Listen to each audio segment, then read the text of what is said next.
Hello বন্ধুরা, তোমরা নিশ্চয় সবাই ভালো আছো। আমার পরিবেশে তোমাদের কেমন লাগছে, বা আরও যদি আমার কাছে কোনো কন্টেন্ট যদি আরও দেখতে পাও তো আমাকে অবশ্যই কিন্তু কমেন্ট করে জানিও।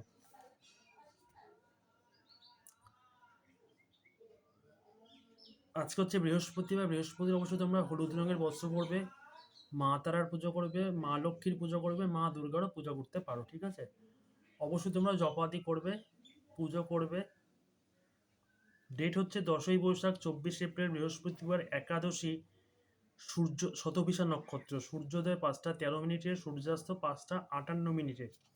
রাশিফলের কার কি বলছে? মেষ সহকর্মী বিবাদ, বৃষ হঠাৎ প্রাপ্তি, মিথুন অপত্যহানি, কর্কট নৈতিক জয়, সিংহ অবসাদ, কন্যা প্রাপ্তিতে বাধা, তুলা পাওনা আদায়, বৃশ্চিক ক্ষমতা বৃদ্ধি, ধনু অভিমান, মকর চাকরি প্রাপ্তি, কুম্ভ নৈরাশ্য, মীন প্রতিবেশী বিবাদ। এই ছিল আজকে রাশিফল। তোমরা সকলে ভালো থেকো, সুস্থ থেকো, আনন্দে থেকো।